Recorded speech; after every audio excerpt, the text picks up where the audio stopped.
Cyclotron.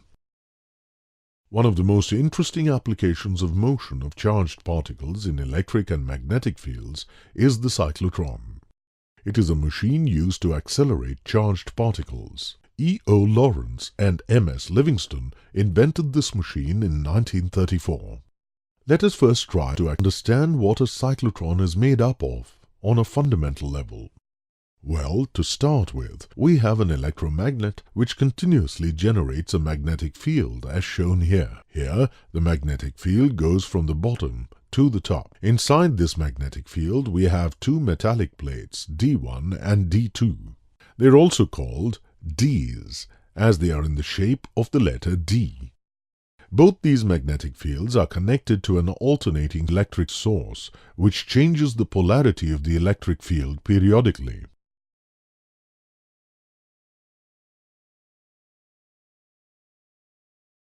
Now imagine a charged particle P, a proton for example, is at the center of this cyclotron. This proton will be attracted towards the negative plate, D2.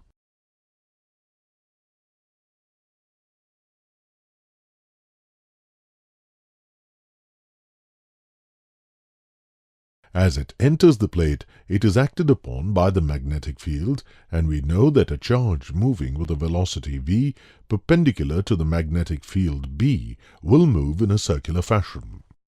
As soon as this proton exits the plate and enters the gap, the polarity of the plates changes, and D1 becomes negatively charged. Hence, P will now get attracted towards D1 and will accelerate towards it. This increases the energy of the particle P.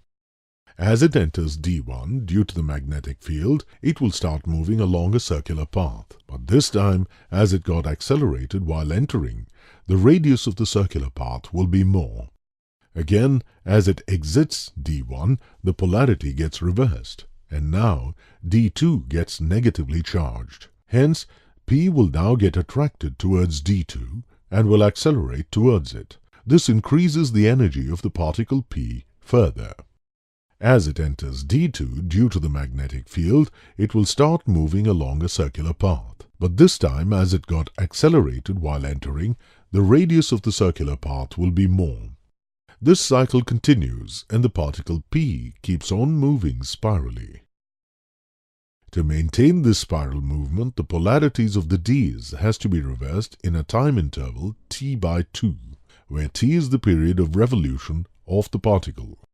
T equals 1 by Vc, which equals 2 pi m divided by q times b, or Vc equals q times b divided by 2 pi m.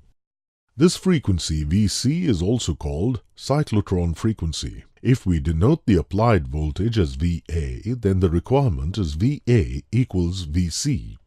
This condition is called the resonance condition.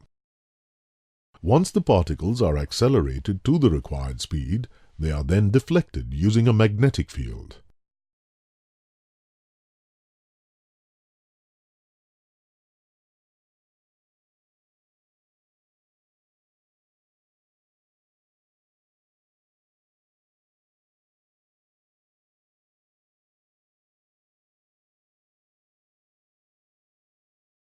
They then leave the system via an exit slit. This accelerated particle can then be used for bombarding other atoms, molecules or solids according to the requirement. We know that V equals Q into B into R by M.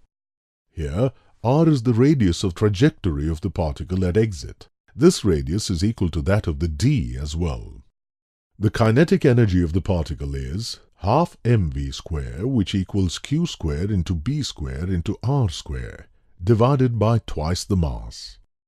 The important fact here is that the time for one revolution of the charged particle is independent of its speed or its radius of orbit.